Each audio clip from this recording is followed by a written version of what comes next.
We all don't have the same qualities. So whatever that is in you, you can use it to touch lives. And to be honest, that's what it is for me. I am going to promote this book more because, one, I've told my daughter I'm going to send all of them. I've got 3 beautiful girls, and they have got talent. Is there any way, is there any way people could buy with them some more copies from here instead of getting from Amazon? Yeah. Okay. Yeah, so I'm just going to get some. I'll bless some people with it because I know people who don't know where they are going. They are confused. These young people, most of them are confused. Some people are blessed so that they know their calling. For this kind of... There is a need. There is. To be honest with you, it should be. Even with the transformation process we are, planning in Africa, we need everybody to have this book. So that from time, they will know where they're going. So that they won't be confused. Because what people say around you will make you, oh God. I'll tell you an example. My daughter was confused, had to repeat a year, A-levels. Why? Because people are telling her, oh, you write well, you could be a doctor, you could be this. She's bright, but you know what? She started it. Along the line, it was too late. She discovered that, no, I can't do this. But I saw in her that she will be in the media. She's a very good actress. She writes very well. And, if she sits in your lecture, you are thinking she's not listening. But before you know it, she's giving you a download. If you're not here and read it, you will not miss anything. So I said to her, go and do media. Eventually, that's what she's doing right now. So we need direction, but you need to know, you need to have the knowledge for you to direct somebody. If you don't have the knowledge, without this, I can't say anything. I'll just say, okay, do whatever. Wow. You understand? So for me, the book is good, and it also redirects you to another book where you can find an in-depth information to whichever area you choose to go. So for me, I think it's a very beautiful book. I'm not an English person. I didn't see the mistakes. No, what about this thing? What about the style of bringing stories to illustrate? Yes. It will give you an encouragement. It empowers you to link yourself. But I use a lot of stories. Yes.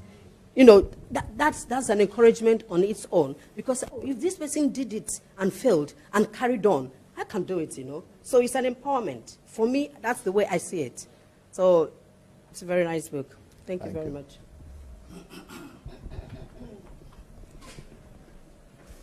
In respect to this particular book we're talking about, Who I Am, which tells you about whom you are. Whom you are tells you about your existence. Why did I come into this planet Earth? And without you and I knowing why we are here, that person is as good as a dead person. So it tells you that God created you, or God created me for a purpose. And that purpose which God created me for must be fulfilled. So one thing is that it tells you what you have been created for and how you can fulfill it. It's not like putting you in suspense. I mean, suspense in 2 different ways now. Because while you are reading this book, it keeps you in suspense in the sense you want to keep on. It keeps you going and going. Even when you're supposed to sleep, you don't want to sleep. You want to see where it's leading you to. But again, keeping ones in suspense is like you have a question, but there's no answer to it. But this one, it gives you the question, then it gives you the answer, which I believe is a very good book. And again, when it comes to the issue of recommendation, I think every living, actually, I don't want to say every living thing because of the trees. But every human being is supposed to have this book because it's good for you as an adult. An adult is good for you because if you have missed it, you can easily come back and rectify.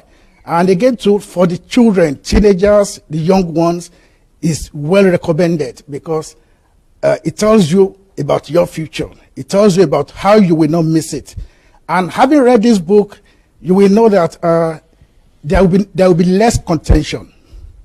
Because if you know what you've been created for, you don't need to aspire to be like, oh, I want to sing like this, or I want to read like God created for your own. Or you exactly. So you don't even need to fight over someone that's taking my brethren or someone that's taking your congregation. No, you know what you are being wired to do, and I think it's very helpful. Again, maybe. With your position, I think every school, since we are moving to Nigeria now, I think the secondary school, just like everyone has been talking about, it will be good for us if they can put it in the curriculum so that people can, because it's quite helpful. Then again, sir, I don't want you to be bothered about either the grammar or no grammar, because it's well explicit. The purpose of a book is for you to read and understand. I've got some books that I will read. Even by the time you keep on checking dictionary, you get lost of the meaning. So I think this one is just straightforward. You are reading it, and it's as if the man of God is talking to you. Although, fortunately, even before buying the books, I've had the knowledge, and which is what really prompted me even to get the book, because of your message on the Facebook. So I think it's well researched. Everything is okay.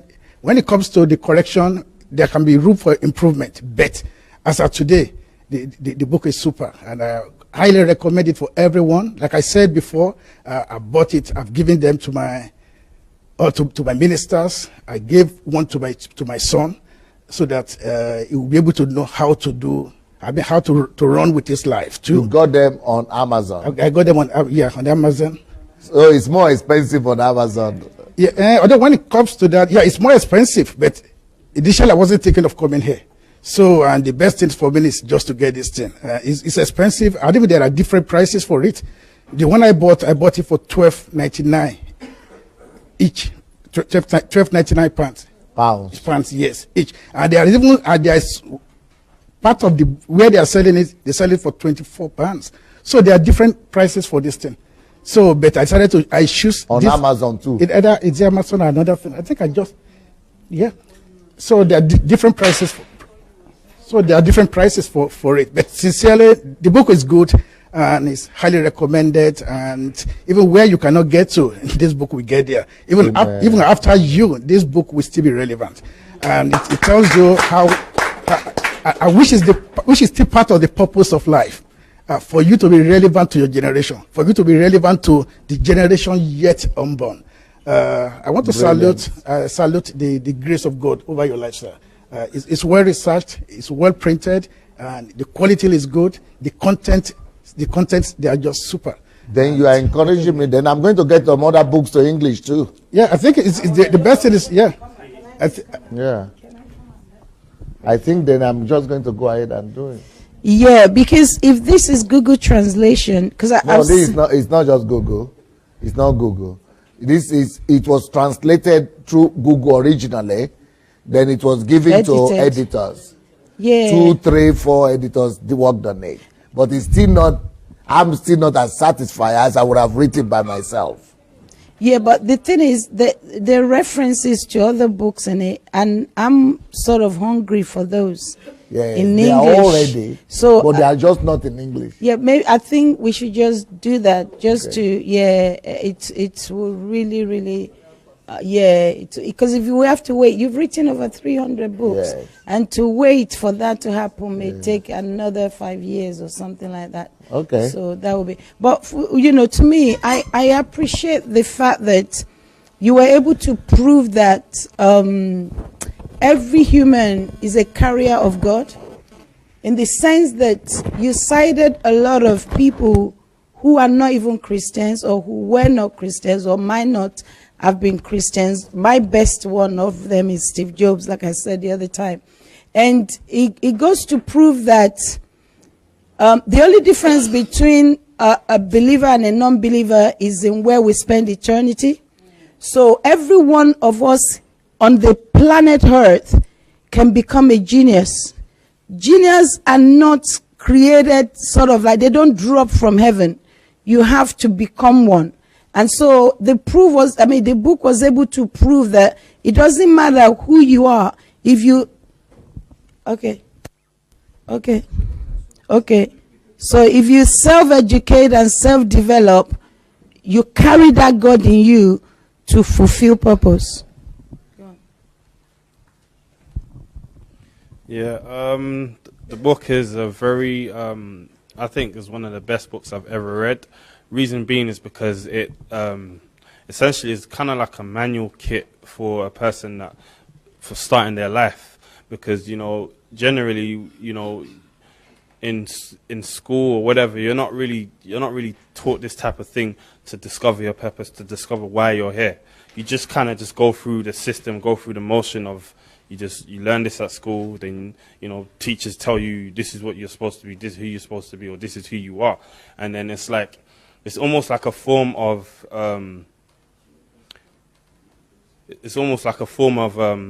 you know, it's like they dump mud on you, and you look in the mirror, and you say, oh, this is who I am. But really, that's not who you are.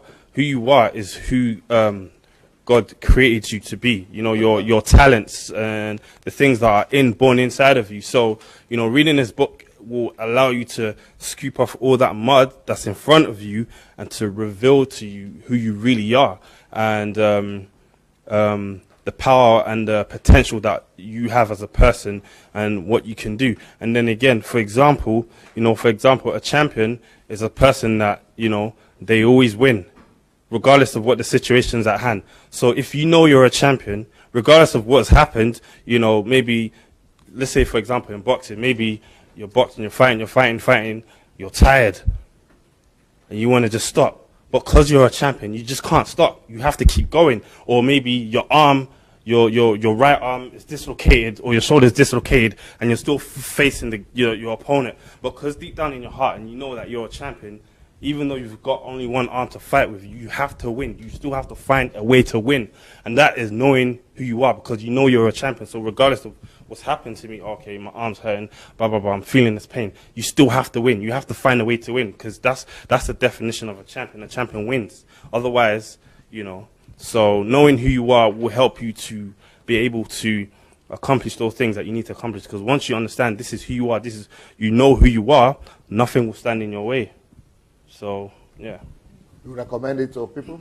I recommend it to everyone in this whole planet. But the reason why I recommend it to everyone in this whole planet is because, you know, majority of people are doing jobs they don't like, doing jobs that make them sick, doing, you know, they're tired, their stress is disturbing their marriage. It's just, you know, and, you know, they want to have a lot of money, I'm sure.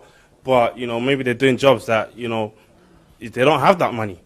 But because if you do your calling, your wealth is in your calling. So, yeah. Good morning, everybody. Yes, I will try to be brief, because actually I came here to learn. If you watch me, I always want to sit down, not to even say anything, because because I came here to really learn. But I thank God for this very book.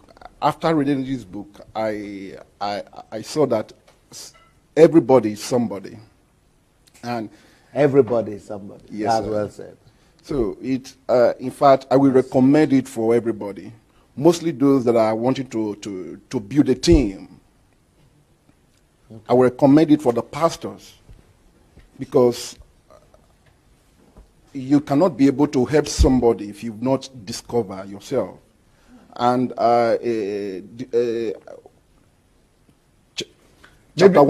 maybe what we can actually do is to organize distribution centers for people, and so that you could actually be helping people to to discover themselves and give them training, teachings, seminars, life training, coaching, and then the books with them, and give them assignment, Because one of the things I read in this book says the world will be losing great stuff or great things if you are not able to discover yourself.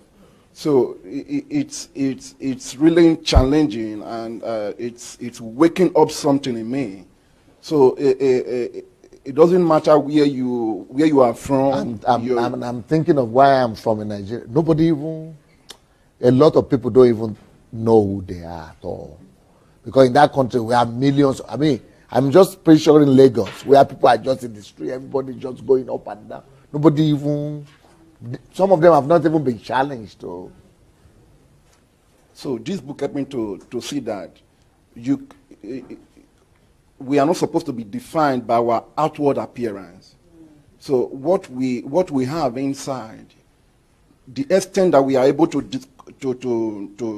know ourselves have a lot to do in our generation.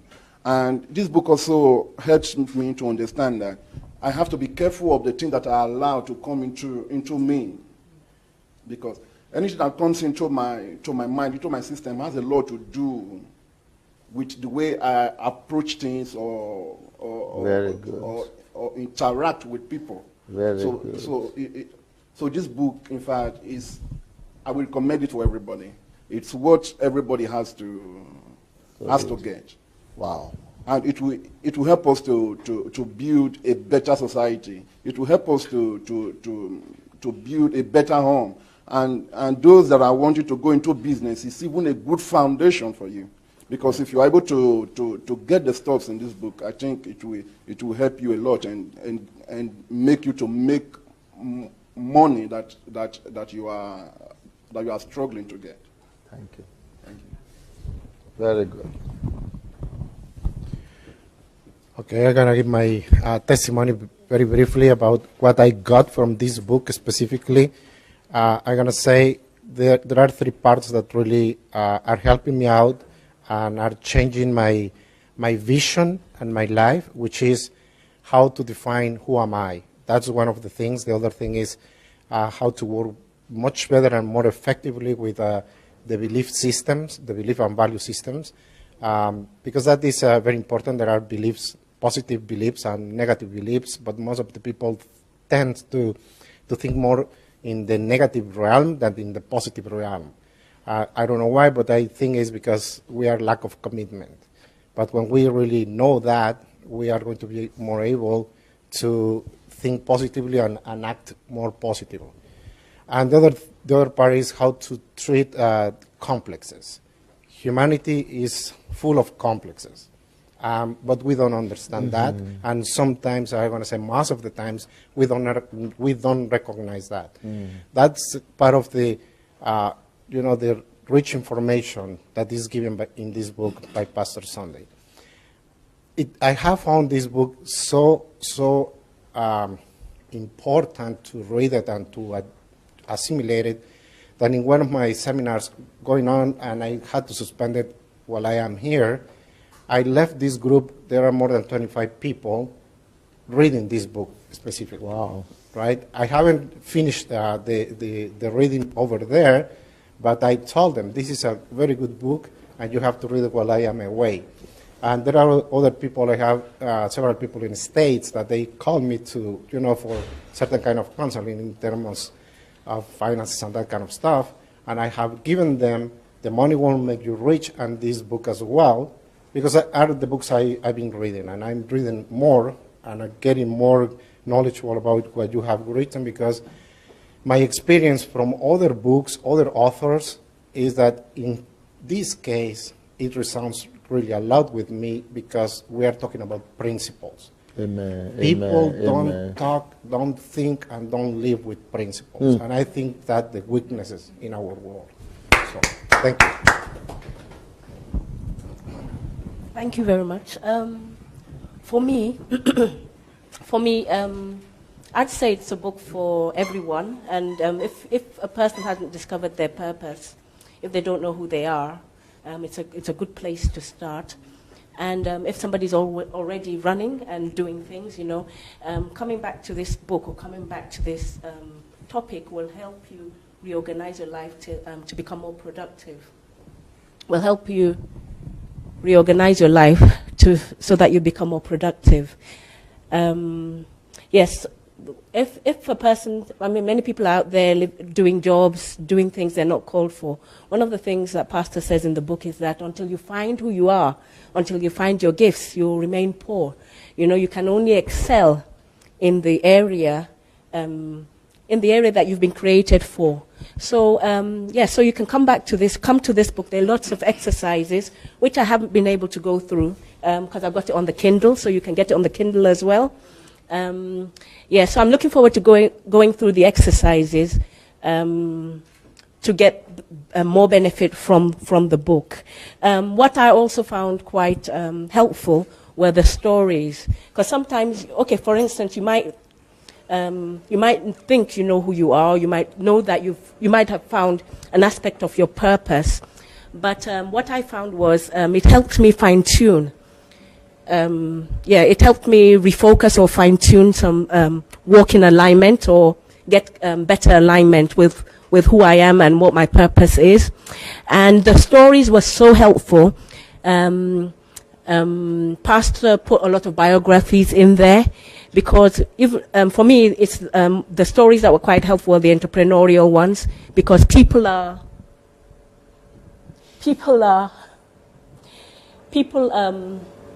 the entrepreneurial stories were more helpful for me because I could see how there were two particular people, how they traced their journey. Because sometimes you want to do something, but you haven't seen anyone do it. So when you read a story, the steps they took, the blunders that happened, then you're able, okay, they did this, they did this. Like models, right? Yes. So that I found very, very valuable. And what I also did was, I was reading it, I wasn't reading it in those three parts. I wasn't reading it like that. I was reading it to, okay, what don't I know? So I was picking up bits which I have principles that I wasn't already applying in my life. And what I'd say is that this book will make you highly effective if you pick up, if there are loads of principles in there, that if you pick them out and begin to apply them to your life, they will make you a highly effective person. And I would also say that, from coming here, one of the things that's happening to me on the inside is I'm becoming a highly effective person. Thank you. And that is what this whole thing, HMT, is set out to do, to make you more organized and more effective. All right. Do you want to go to the code before we start the classes? Or you are fine? Very fine now? So we can just keep on going? Or you need the refreshment? Can just walk around here? Okay, let's stand. What code is better? Okay, who wants to go to the code can go. Who wants to remain can remain. 1 minute, 2 minutes, 2 minutes, let's go to the code. Pastor Sufficient, go and talk to the microphone.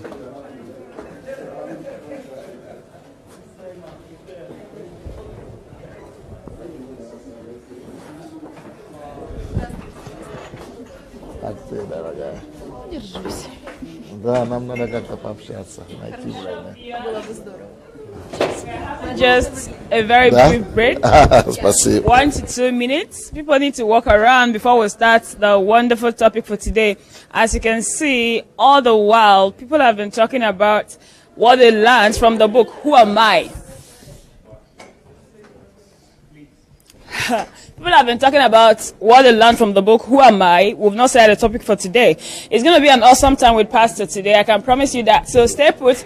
If you need to walk around too and do some stretching as they are stretching here, you can do that. And share the link. Invite your friends. Let them know that in the next few minutes, Pastor is going to be back on to teach the topic of today. And it's going to be very amazing. Would I use that word amazing? Promising? Educative? Great? Awesome? Whatever you want to classify it, but it's going to be an information you will need for life. So the book we've been talking about since, it's Who Am I? As for me, being a pastor, and I've been talking to youth for some time, most of the major question people have is how to discover who they are. They will tell you, I've read a lot of books on purpose, but I seem not to understand. I don't know my purpose. I don't know what to do. I don't know my calling. I've not found myself. If you're in that situation and you're struggling to actually discover who you are, you've read a lot of books and you've not been able to get that across, you've not settled that with yourself yet, you're still doing different things here and there, but you're not convinced of what your purpose is, or you don't know how to go about it, this is the book for you. But if you've also discovered who you are provincially, but you don't know how to help others do so, this is also the book for you. When you read this book, you'll be able to help every other person discover who they are. So it's a book for you. You could get it on Amazon. For those in Africa, Nigeria to be specific, you can get it on okadabooks.com. So that's the book, they've been discussing. It's not just that people want to talk, but the book has been an amazing one. I have read the book. It's good for everyone. So today, as the people will go in to sit down, we are going to go straight into the HMT teaching. So you could alert your friends. If there are some people that have been online and they left, let them know that in 2 minutes, the teaching will be starting proper for HMT, and you don't want to miss that section. It's going to be an awesome time with Pastor. It's a topic you will want to hear about. It's a topic you want to know. It's a topic you will need to run your race in life. I can promise you that. So, stay put with us for this period that Pastor is going to be teaching this series. HMT, for the first time, these major teachings are being streamed. So you're actually having this thing free at the comfort of your house. This is what people paid from different parts of the world. So be part of in Ukraine, and Pastor is giving it to you on a platter of gold. The only thing we are asking of you to do now is to share the link, invite your friends so other people could actually benefit from it as you are benefiting from it now. You have to take advantage of this opportunity and join us live to benefit from this awesome time in HMT. And I bet you will never regret you did, because the information you're going to be getting from this teaching, I don't really know where you would have gotten the same information. Guys, we are live. They need to hear me. Thank you. So I don't know where you could get such informations from, basically.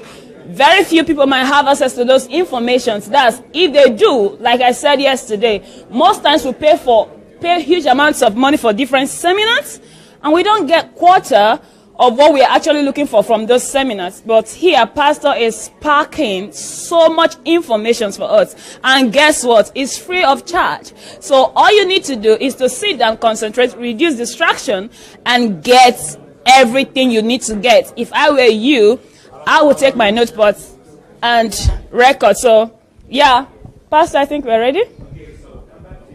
Please sit down and get ready. Pastor is about teaching now.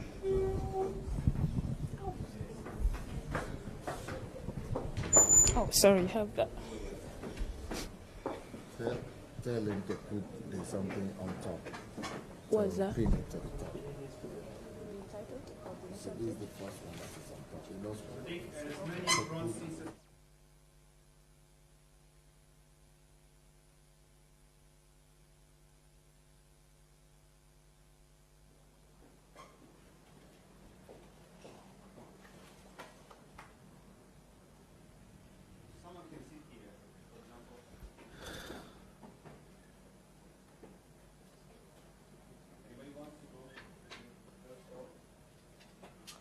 Okay, put on the teaching.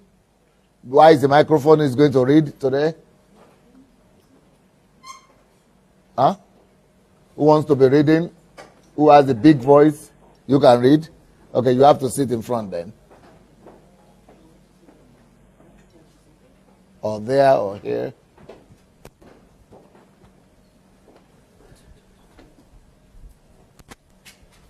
But your voice sometimes could be low. So, but this time it has to be big and loud.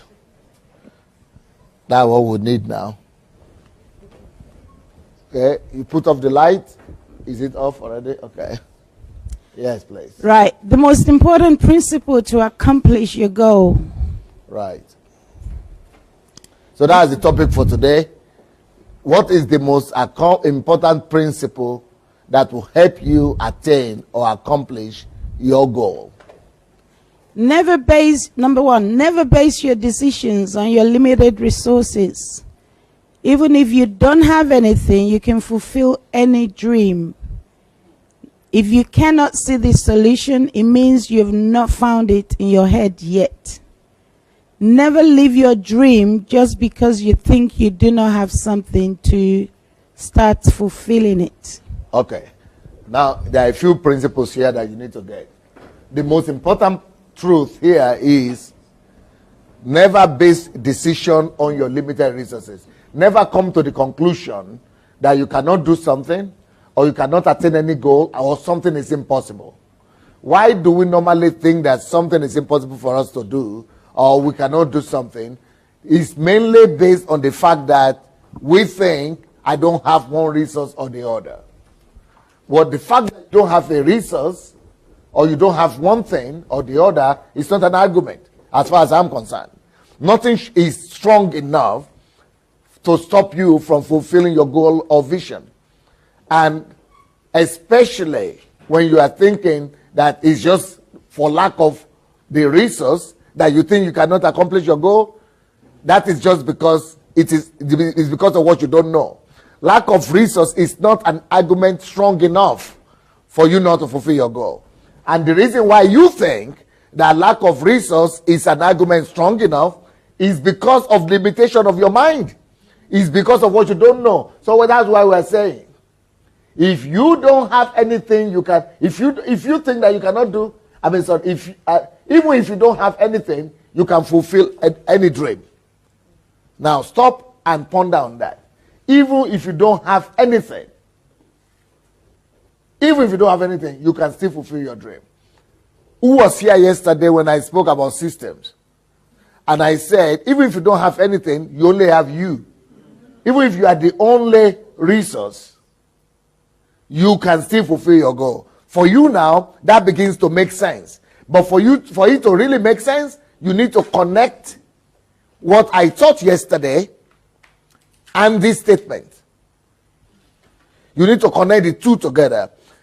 Because then you have to remember the picture that I said, okay, assuming even you don't have God and you are just by yourself, but you already have one resource, which is time, and you have yourself, that is enough for you to attain any goal. So you have to go back to what we taught and say, oh yeah, there is nothing that should stop you from attaining any goal. It depends on what you understand, what your understanding is. So then it says, if you cannot see the solution, so if you have a goal or have a task ahead of you and you are saying, I can't see any solution, I can't see the way forward, either because you don't have connections or you don't have money, and you think you have an argument, you think you have an excuse, because I don't have money, I don't have connection.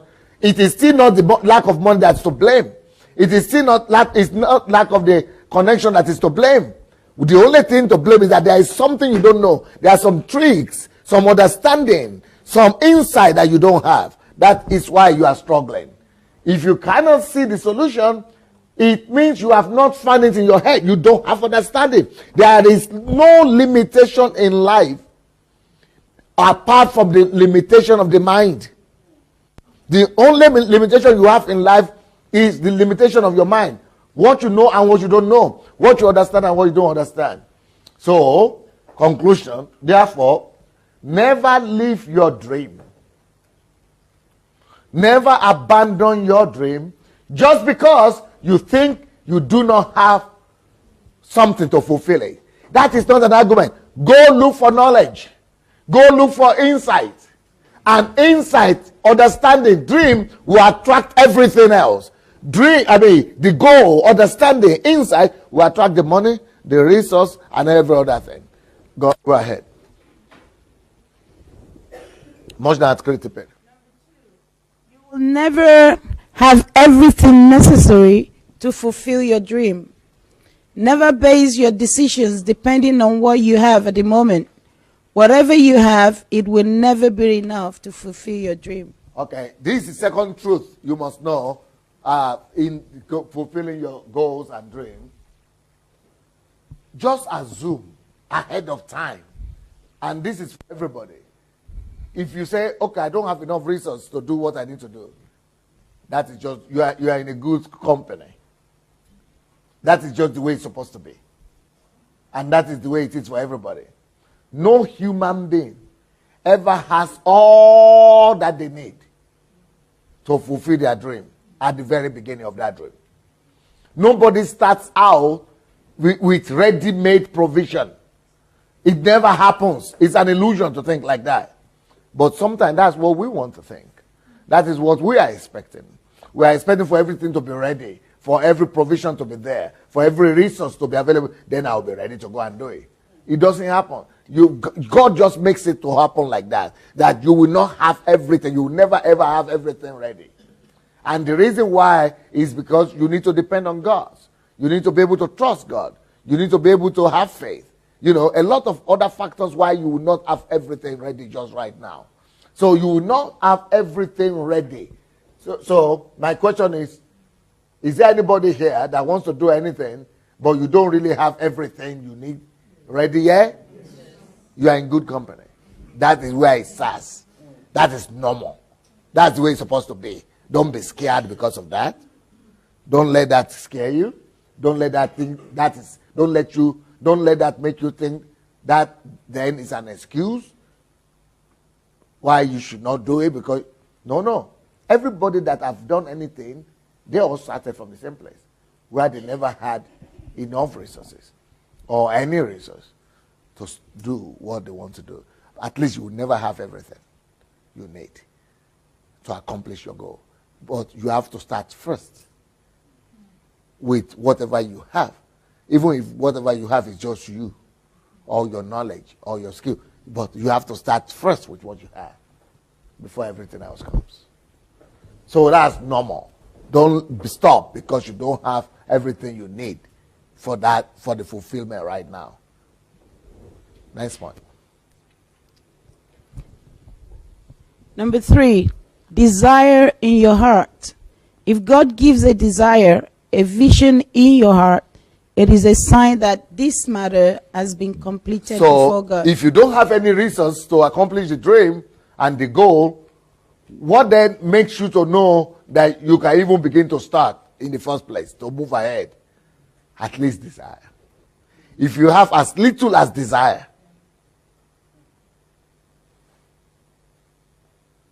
but if you have more than desire, you have passion, wow, you are so equipped. You are already rich. If you have more than desire and you have willingness, wow, you are a big guy. If you have more than desire and you have, burden, ooh, that is huge. But even if what you have is as little, as small, as just desire, that's enough for you to be able to do anything you want in life. I don't know if you got that. Okay, let's go. Number 4, when God gives a vision, He simultaneously releases necessary resources. So if that desire is already in your heart, don't worry. The resource is already released somewhere. The only difference is it's not released to your hands, but it's already released somewhere. Every time God releases a vision or a word or a goal or a dream from heaven, at the same time, simultaneously, He releases the resource that is necessary to accomplish that dream, but He doesn't release them in one hand. So you are thinking that there is no resource, but it is released, but it's not released in your hand. For example, God is saying, go and restore Nigeria. Go and, bring national transformation. I have the vision. At the same time He's releasing that vision, He's releasing a resource in somebody else's hands that I don't even know yet. Or that I know, but I don't know. But somebody He releases the two. So if God is telling you right now, go minister to the youth and to the young girls in your city or in your country, and you are saying, but I don't have anybody to help me, no connection. He has released that same burden on another person's heart with all other resources and connection and everything that you need. Only they are scattered. So that's why you need to share the vision. You need to begin to talk about what you want to do. You need to raise your voice about it. You need to so that other people who are having similar burden and to whom the resources have been released or the body have been released, they will connect with you. You all come together. But it's released at the same time. The vision and the provision are released at the same time, only in different hands. I don't know if you are getting it. Okay, let's go. Process. Number 1. So how is that done? Let's go through the process. How to connect between the vision and the provision. Number 1, define the task or goal. 2. Wait. So what you need to do, how do you go from you having a desire or a burden or a vision to finding the resources to accomplishing it? Okay, I have a desire to do something. How do I move from here to bringing it to pass? I just have an idea. How do I move from idea to implementation, to really actualization? Or I have just the passion. How does the passion becomes manifestation? I don't have the resource. How do I get the resource? I know that. How do I? So that is the process. Let's go through the process now. So the first thing you must do is that's your passion or that's your desire. You must convert it into a concrete goal, a concrete task, or a concrete vision. So that's your desire. Package it, convert it into a specific assignment, agenda, purpose, goal, mission, task. Define it. Define that passion. Give definition to that desire. Make it concrete. Number 2.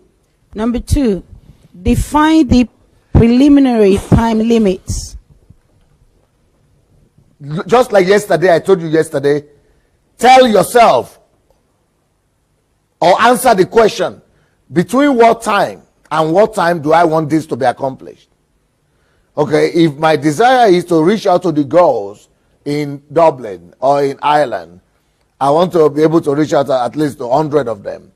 Do I want to do that for the rest of my life, to spend 40 years of my life trying to get 100 of them?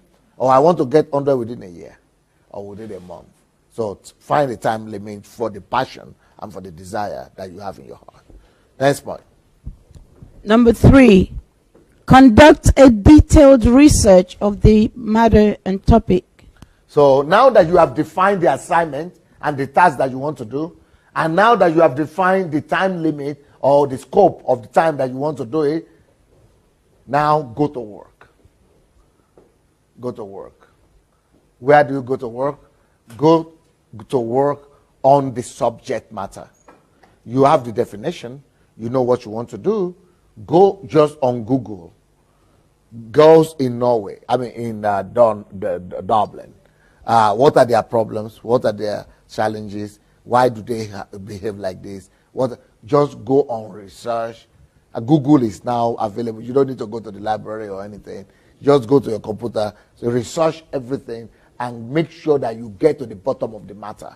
Make sure that you research and get all information about that subject matter, everything that has ever been written, everything that could be dug out, go and dig them out. And make sure that you are well informed. And you become a master of the trade. You know exactly what you are talking about. You know the subject matter. So you know what they need and you know what you could do to help them. Yes, please.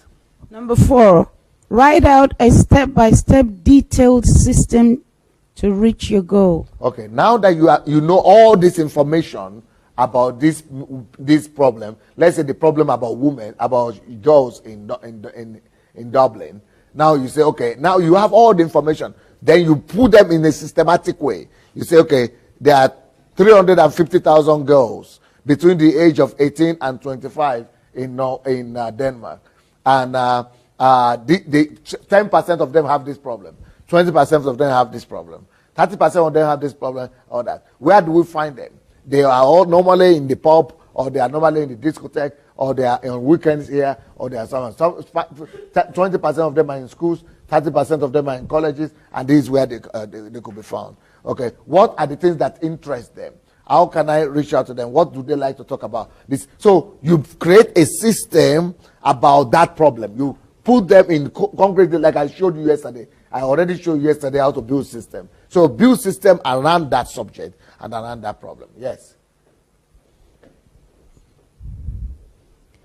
The study conducted on students in a Harvard MBA program.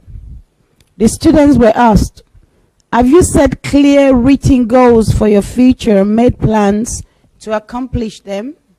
It was recorded that only 3% of the graduates had written goals and plans. 13% had goals, but they were not in writing. And a whopping 84% had no specific goals at all. Okay, I'm sure all of you are familiar with this information, right? Okay, so this is an information about, maybe it's Harvard, maybe it's not true or it's not true. But the fact is, we want to just say that normally, this is what is normally attainable in most places. Only 3% of people have their vision, goals, aspirations written down. 3%. Then 13% of those people have their goals in their mind, but they don't have it written down. 3% have it written down. Even in our place now, where we are now, maybe 3% have written it down. Maybe they have not even written it down. But the ones that are really good, 3% are the ones who have it cemented, written down, unless they have been trained. Otherwise, 13%, they have a goal in their mind. So only 3 plus 13, 16% have goals at all, have concrete goals and mission. 16%. And 84%, they don't even have any goal or any vision. They are just going to school. And this is Harvard. Harvard is where the best go to. So they think, and the reason is because they are thinking about admission. I just need admission. And I got a good admission. I got admission to the best school. And their thinking is, as soon as I finish this school, as long as I finish, I'll get a job. So it's about a job. It's not about creating their own lives. It's not about being the owner of life. You see, what I spoke about yesterday, there are people who are just surviving. They don't even go to Harvard. They don't even strive for anything. Then there are some people who know that, you are supposed to strive for, they know some principles. So even from those people who know some principles, they are in Harvard. But then they're still thinking about getting a job and getting a good salary. And that is not life. But the people who are really alive, who are in charge of life, who are the drivers, who are what do we call it, who are in control, who are managing life, who rule over life, who are steering lives, that's the highest level of people. And those people are the people who don't just have some aspirations and dreams in their mind, but they are the people who have concrete, written down vision, mission, goals, and strategies to get there. Many people, most people in the world, they might even have an idea that they want to become something, but they don't have strategies of how to become whoever they want to become written down.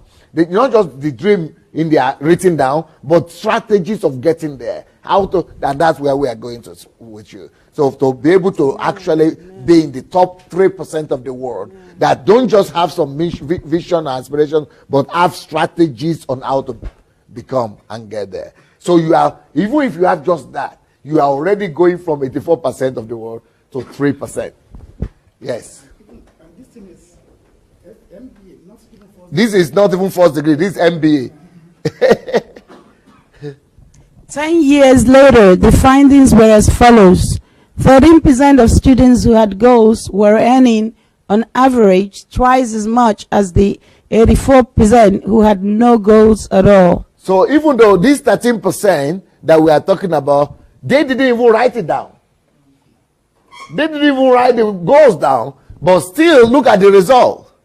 They were earning twice.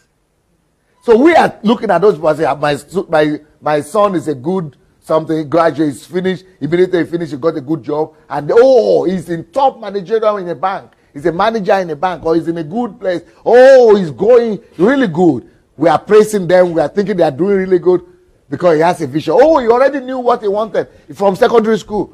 He's finding very passionate. He studied very well. These are the people we talk good about. He didn't just get a job. He's very top. He's going. He's doing. We are praising him. He's a champion. Those are the people we really meet. The 13%. Those people who get it going for them, who have a vision, who we don't see them normally. We hardly see this 13%. And we think they are doing well. And they are doing well. They're getting more. But you see, the whole world is measuring people by their earnings. The whole world is measuring people by what they earn. Wow. You got that job? Wow. How much? 10,000 a month? Wow! And that is the height of everybody's aspiration. Wow! That kind of job. Wow, you are lucky. Wow! How can I get there? Is there any way to get there? That's what we are thinking. That's the highest life. And that is the highest living. Because those people have aspirations.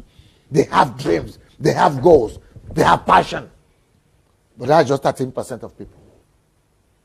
These are the out of the trained ones. Or these are the good ones. These are the prepared ones. If you are talking about just ordinary secondary school graduates or university graduates, you don't even have that number. You don't even have 13%. But even this 13%, I want to tell you, for me, is failure. Because this is 13% out of people, out of ordinary people who are just living regular life. Now, this 13%, there are no more biomasses. They are successful people. But if you just want to be successful, that's good for you. But we are not just here about being successful. We are about ruling and reigning in life. We are about managing life, being in charge of life, and being able to control life. And if that is the height you want to go to, then it's not just good for you. It's not good enough for you to get a good job and a good paying salary. It's not good enough for you just to have some aspirations and some visions. We are now talking about you being able to picture the future that you want. Not just have it written down, but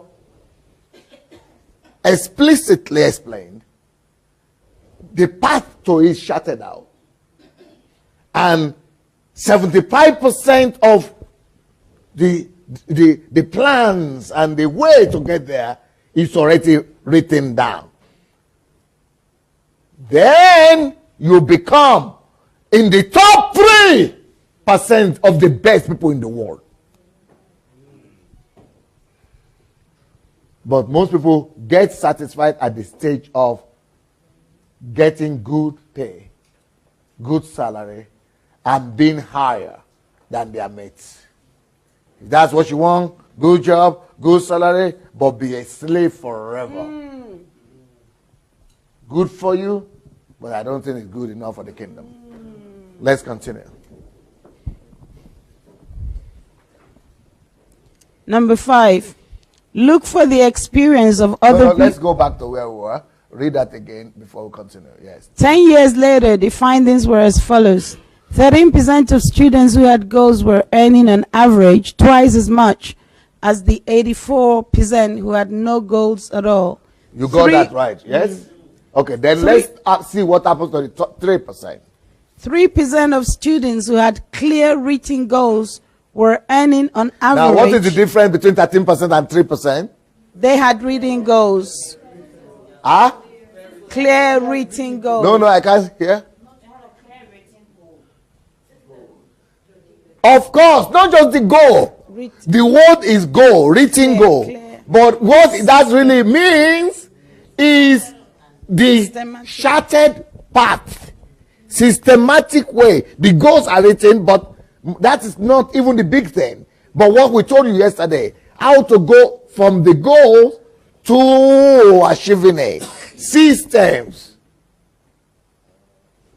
That is the big deal. Not just saying, okay, I want to become a lawyer, I want that. That's why it doesn't do anything. But the system. So what now? What is the immediate result we see? Pardon me, what is the immediate result we see out of that for those 3% who had their goal well written down? 3% of students who had clear written goals were earning on average 10 times as much as the other 97% put together. Can you see? Just in salary alone. But we are not even talking about the destiny they attain. And we're not even talking about the fact that they are the ones who control and rule in life eventually. But just not even talk about reward, external reward alone. They are getting 10 times higher. You see, the ones who had vision, just had vision and aspiration, they were having 2 times higher than the 84%. But the ones who had everything shuttered out, they are having 10 times more than both of them, both the 13% and the 87%. Yes. So you cannot emphasize enough the role of systems. Go ahead, please. Number 5, for the experience of other people, you must find... Look for the experience of other people. You must find all those who have... So after building systems, so you remember we are going through a process of, going from just having desire to having everything accomplished. So we have mentioned a few points, and the last point we mentioned was that build a system. Now, do a research, build a system. After the research and after the system, then, we started by saying, give it a definition, what you want. Then we went and said, give it a time limit. Then we said, go and do a research. Then we said, go and build a system for it. Then after that system now, the next thing you are going to do, look for people who have done it before or who have done similar things. That is the next point. Go and look for the experience of people who have been there before. They are all over the world. If you want to become a billionaire, for example, there are a lot of people who have become millionaires before. If you want to become a musical director, for example, there are a lot of people who have become musical directors before. If you want to become a producer, there are a lot of people who have become producers before. Go study at least 100 to 1,000 of them, as many as you can get. Get all their secrets and make them your own. Make those secrets become your own secrets. By the time you combine the secret of Donald Trump and the secret of Bill Gates and the secret of Warren Buffett, 3 secrets in one person, you're already making yourself a place for yourself. Yep. Next point. Number 6, write out a detailed plan. Use the following: brainstorm, teamwork, a written out step-by-step process, business plan, and calculations. Okay. So once you have studied what makes those people tick, and once you have studied their secrets, put all those secrets, all those information you've gathered, from other people, the lessons and the secrets, put them together and, analyze, organize a brainstorming session for yourself or for your team members or for your friends. Sit down together with them and say, okay, how can we apply this? How can we apply this? This is what this person did. This is what that person did. Which one will go for us better? That's what you do. You even do that brainstorming for yourself to be able to come to the right, the best conclusions. Number 2, build a team. And always use brainstorming as a method of working with your team. Next point you do. Number 3, always have goals cut to step by step something. One stage by stage. This is what you want to do for the first 1 month, or for the first 1 quarter, for the first 1 year, for the first 5 years, for the first 10 years, or something like step by step. Then submit them and reduce them to business plans. With figures. Always make use of figures, calculations, statistics. Let 2 plus 2 be 4. If 2 plus 2 is becoming 5, you are in trouble. Next point. Number 7, make a model, a prototype, a breadboard model. Solve the problem in a small scale. What does that mean? For example, you want to do you want to build 200 orphanages, a system, a holistic system of resolving orphanage problem, homeless problem, or problem for fatherless children. But you cannot start with 200. Start with little one in your house or somewhere. Start to build a model. Just like we have to have a model for the car before we do them on series, I'll produce them in series. Just anything you plan to do, start it out in a small scale first. It's just like this, my daily broadcast. You know what I started to do first? just took the camera. Hello, everybody. This is Pastor Sunday here. Go show them my house. Go show them just try things out first. You know, do a prototype. Always start with a model. Create a model. Create a module, a prototype, and then you duplicate. It will be easier to duplicate after that. Next point. Number 8, make presentation materials. Information, indicate the problem, number 1. Number 2, demonstrate the model. Number 3, describe advantages and budget. Okay, what does that mean? Now that you have a module or a prototype or miniature of what you want to do, package it in a presentable way. Make presentation of it, and so that you'll be able to sell yourself. You remember I told you that the vision that God gave you, when he gave you that vision or that burden, he released the resources, but those resources are in the hands of other people. He also released co-workers and people who might be able to co-work with you or have a similar passion or be able to come. You know, people who are going to connect with that vision, they are also having that same passion, burden, everything. He's living in them. But you don't know each other. You are all in different places. So that's why you need a system of publicity and a system of marketing, a system of, what do you call it? Publicity, advertisement, marketing. You need to begin to publicize your vision. Talk about yourself. Talk about your passion. So you need to package everything, explain everything. You know, so explain the problem. That's number 1. Number 2, tell them you already have a module. You know, let them know that you already have a module. You know what you're talking about. Describe, you know, the subject to them and tell them why these things must be resolved. The advantages of solving that problem. What is going to cost you? Next page. Why you need partners. Number 9, find interested parties, philanthropists. So after you have packaged that, either it's as a video package presentation, or it's a brochure presentation, or it's a tract presentation, or it's a PDF presentation, or any kind of presentation you want to do, then make a list. Do another research. You have to make a list of people who will be interested in that subject. This could be philanthropists, this could be NGOs, this could be enterprises, this could be businesses, this could be politicians, this could be companies, industries. Make a list like 1,000, 2,000 of different organizations or structures that might be interested in that, and just send them all those your presentations and brochures and things that you have done.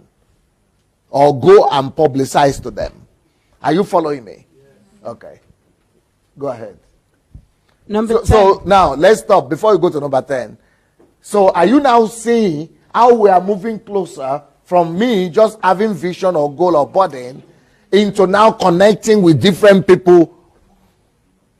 So that is how you bring from nothing, from having nothing, just a desire, to begin to set up a whole system that is joining you with so many people all over the world, and you are already. So don't ever believe that because you don't have resources, don't ever believe that because you don't have anything, that should stop you from accomplishing any goal that you want to accomplish. But the point I'm trying to make here is that the fact that you don't have something, or something is unavailable to you, or resources are not there, is not an excuse not to do something. That if you know, it depends on what you know or what you don't know. Now I'm giving you knowledge. I'm giving you understanding how to go from having nothing into doing anything you want to do, thanks to the understanding you are now having. You are having insight. You are having understanding. You are being given instruction that you could actually do everything despite the fact that you don't have anything at hand. Thanks to what you know. And that goes back to what I said yesterday, that you are your best resource, what you know. You have built content in yourself. You have built capacity in yourself. What is that capacity? Knowledge, insight, wisdom. That is your biggest resource. That resource will attract all other resources. Are you following? Okay, let's go now. Number 10, PR. Spread the Public relations. So build a public relations mechanism. Blast it. blast it everywhere. Spread the information about the activities of your organization. Yes. Number 11, bring the paperwork. Sorry, let me talk to people who are watching us on Facebook. You know, you are learning some things now. If you have not, for you to be able to get a copy of this teaching, you need to share the link. So under the video, you see you have a share button. So go and share the button. Go and share the link. If you share it, if you press the share button, then you will be able to have a copy of this teaching for yourself. So that way you'll be able to go back to it over and over again. If you don't share it, you don't get a copy of it. So go and press the share button right now so that you don't forget. Because you might want to go. This is the kind of teaching that you don't just listen to one time. You want to go over it again and again. And you might want to go and share it or press it, share it and distribute it to other people. So if you are watching by Facebook now, or even if you are here, make sure you go share the link, then you'll be able to refer back to it later on. Number 11, bring the paperwork to God. You need to bring your paperwork, persuasions, business plan to God. God needs to see your strong desire and dedication. What that means is that, you know, after you have done your part, you know, people say, I don't believe in miracles. I do. But you must do your part first. Do everything that depends on you. You know you have done everything humanly possible. Only after you have done everything humanly possible from your end, then you should have the conscience of going to God and say, now, God, you see, I've done my best. I've done exactly everything that could be possible. I've played my own part. Then you could know that now there is a basis for God to come forward and comfort for you and come true for you. Are you getting me? Don't just sit down without doing anything in the first place and say you are waiting for resources or you are waiting for miracle or you are waiting for... That's why a lot of our prayers are not answered. Do your best before you now begin to put everything on God's shoulder. Okay. Number 12, prove your faith to God. You must show insane, zealous confidence in success. Faith. And what faith means is that you are not just waiting, you didn't just pray again and waiting for God and say, okay, God, now I've prayed, I've done my part, I'm praying, I'm waiting, I'm sitting down. You must step out in faith. Faith without works is dead. So you are praying, you've handed everything over to God, step out and move, begin to do something. When you take one step, God will take 20 steps to your sides. Yes. Prove your ability to work. Number 13, readiness to do everything, even the impossible from your side. So you are not just stepping out, but just being, you remember what I told you yesterday about absolute commitment, about the egg?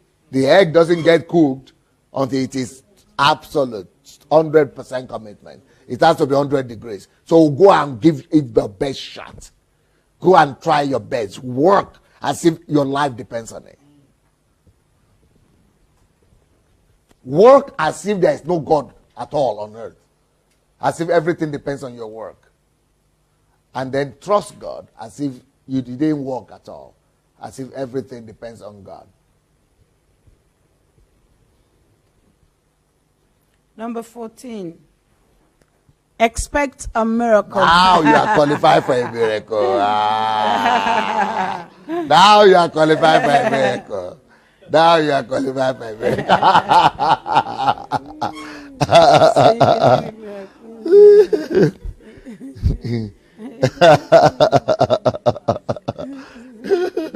So there's a place for miracles.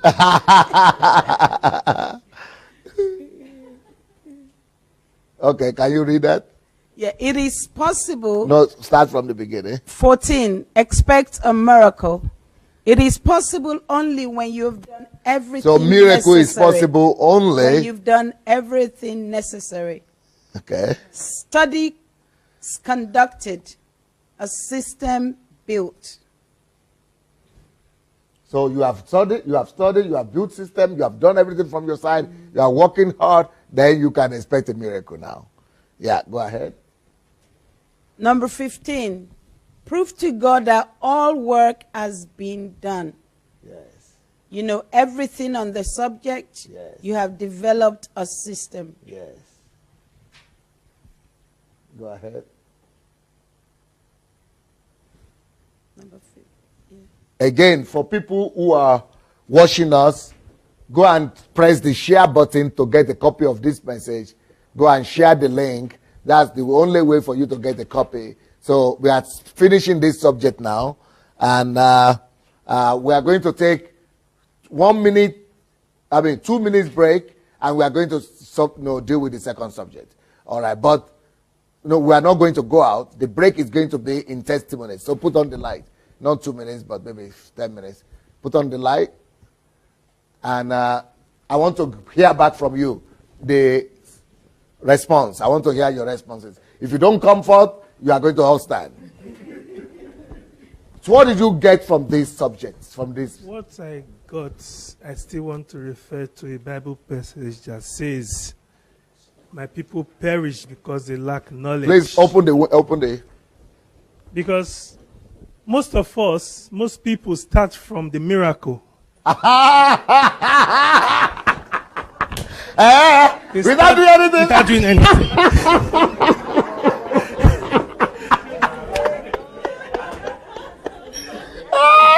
We start from the miracle without doing anything, and we expect things to happen. But it's not so. There are no systems in place. There's no research done. You just want God to come out for you and do. And especially if you have some anointed men of God. Yeah. Who will say, today, by the grace of, before the end of this month. Yes. Some people will experience some miracles. Yes. Or you should bring the prophet offering. Sow some seed. Yeah. And majority of people are in that boat, are in that state. So I continue to Wahala day. I continue to get knowledge from here every day, and I pray that we keep, those of us here that are listening, we should try as much as we can to give this out to people, to tell people that hard work pays. We have to work hard. We have to read. We have to study, especially the people of my type, my color, they should rely on study. All these are principles of God. We cannot give it out. We have to work hard so that we can achieve. Somebody told me that when you do this, that you don't have faith. Faith.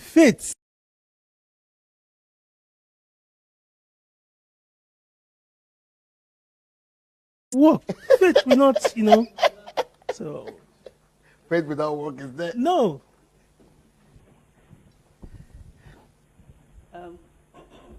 What I got from this this teaching is I need to work very hard.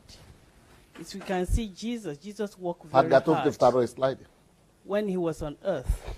So we as a believer, we shouldn't expect God to do everything for us. God expects us to do, and then he can come and do something for us. Yep. So work hard is very important in whatever we're doing or whatever you want to do. Work hard. Let God see that you are working hard. You have sleepless nights, and then God will come out for you. Amen. Thank you, Pastor Sunny. I think none of us have an excuse anymore achieving any goal that we want to achieve in life. Yes.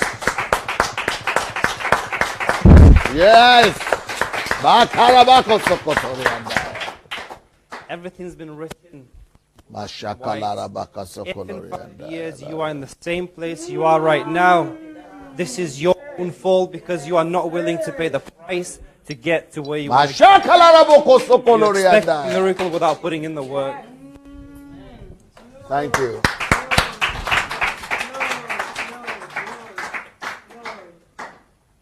So no excuse. Shade, you want to join on?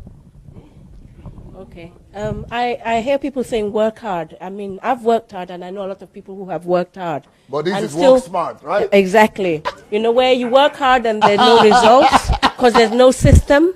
You know, there are no rail tracks. You're working hard and you're in the same spot. Okay. You know, so yes, you work hard. So what's the difference between what we spoke about today and just work hard? You are There's right. a system. There's a process, and I didn't have the process, and that's what I came for. I didn't know what the process was. I knew, and maybe know a bit, but you don't even know what you're missing. You know, yeah. So I think it's working smart, not just hard.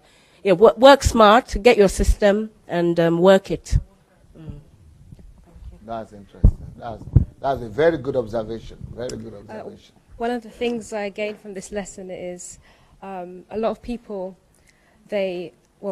me specifically, because I've been doing it for such a long time, is I've always thought, oh, what's God's perfect will for me? Or what's the one thing that God wants me to do? Or what, out of all the things that I desire, which one is God asking me to go for? And I think today I learned that just as long as God has placed a desire in you, that's enough for you to go forward with any vision or with any plan, and you can do all of them. There's not just a perfect plan. Anything that you desire can be accomplished. Excellent. So this particular teaching, how does it communicate that thing you just said now? You specifically said that's like you are the best resource. So even if you just have yourself, that's enough to do whatever you desire to do. So I think that's where it was communicated. And it's just, I thought that you could possibly only do one thing in life, but the truth is that you can do as many as long as you've got the capacity to take it. Not to take it, Yeah. you don't have to take it, to build systems Yeah. for it. Okay. The system will take it. Yeah. Just take your time, build the system for it. You don't need to always rely on your own strength or your own capacity. If you will be going to rely on your own strength and capacity, it will be like what that sister said, working hard. And that's depending on your own strength. But when you build systems, you don't depend on your own strength anymore. Mechanisms, rail tracks work for you. It's like saying carrying the load. How many kilograms, how many tons will you carry on your head? But if you're using the railway and you have the tracks, railway can carry tons. That's what system does. It's using railway to carry goods as against using Awusas to carry goods. Using, men, human beings to carry goods. Hey, Ashade, before you go, are you already regretting that you came by yourself without your husband? I'm sure because it's going to be tough for you to, I don't know how you are going to pass this across. I just don't know. It's going to be tough. It's not going to be easy. Even not just in one day, even in a week or even in a month. Because when you get home, a lot of distractions, and you might not have the same discipline even to be able to sit your husband down or your wife down, or this is How have you been doing it with your wife? Maybe that would help you. Okay. Because she couldn't take time off. You say, tell us. No, Okay. Yeah. You can go at all. Okay. Give him the microphone. Because my wife is not here, all the assignments that I'm doing here, the ones that I'm sending in to you guys, I'm copying in my wife in it, and I'm sending all the answers and what I've been doing to her, so she's aware of what's happening, and I'm also giving her the links. How can she be aware just getting the assignment and the answers without the lectures? Well, we've got the lectures recorded, and it will be given She's following the recordings? Well, not only following that, but we'll also be given the full recording of all So the you sessions, take which that means, back to her? and we'll watch it again, and I'll explain everything to her as well, to make sure that we are both on the same page, that we synergize our movement to the future. So you are communicating with her every day? That's correct, yeah. Every day, and submitting my assignment, I make sure that she knows what I've done, and I send my notes to her as well. So she's got a quick understanding, but the full explanation will come as going through when I go back. So you don't just send the assignment then, and you don't just send the answer and the question, but you are sending your notes. That's correct. Yeah, the notes, the questions, and the answers. Ah, very good. And then you have the videos. And the Facebook as well. Yeah. Okay. You got it? Is that helpful? Yes. Okay. So, okay. Let's say if you are at home and on Facebook or watching,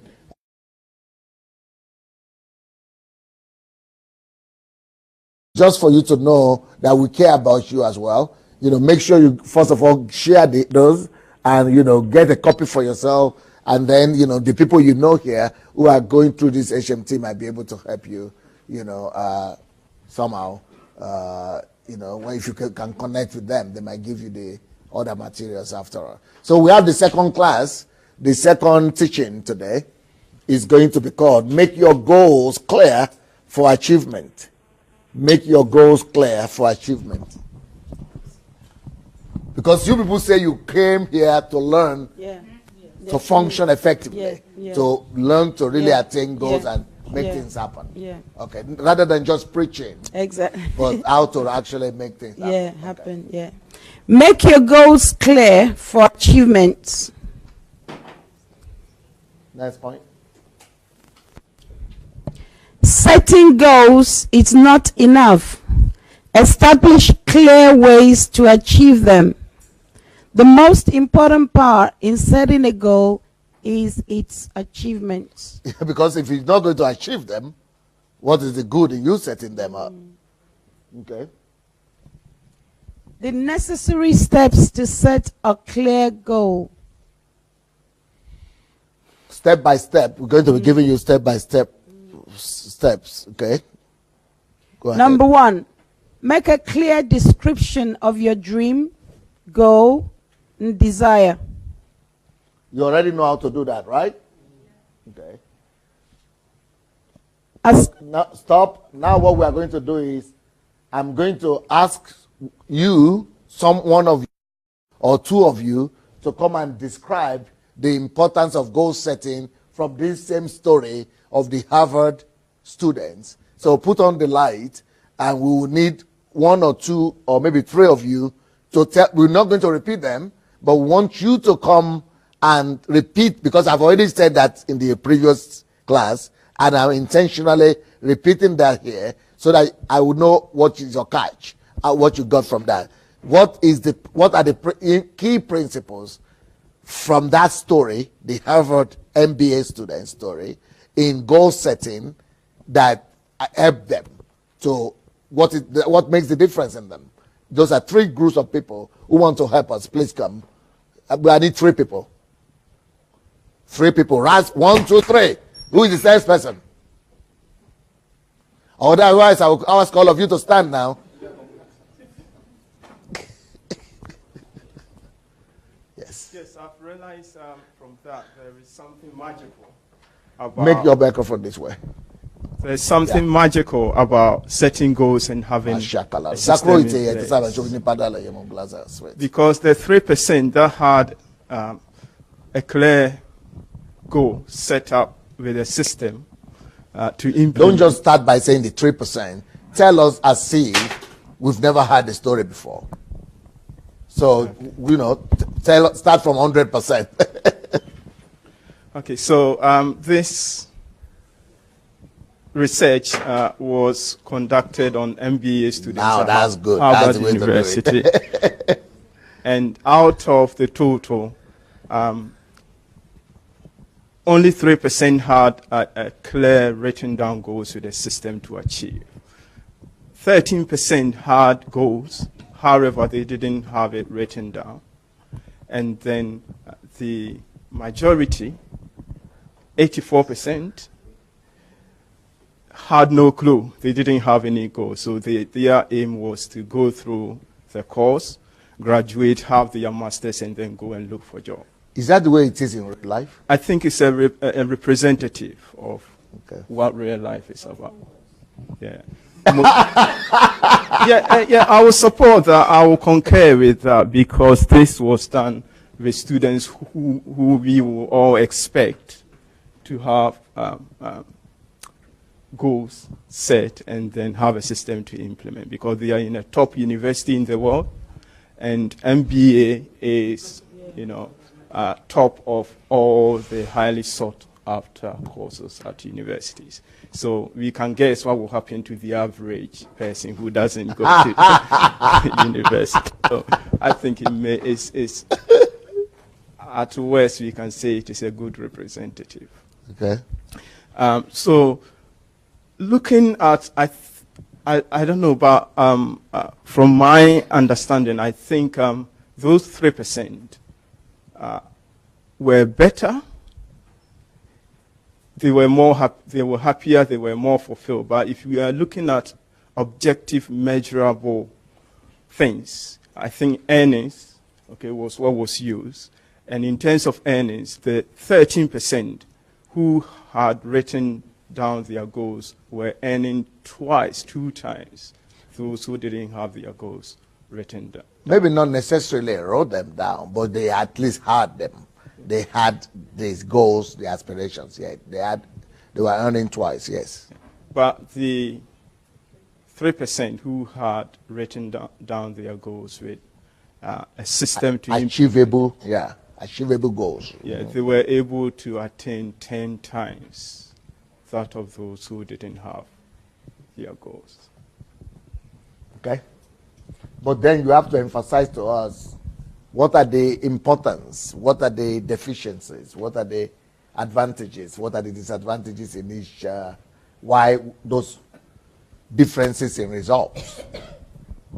Okay, we've heard about the 3 segments, the 84, the 13, and the 3%.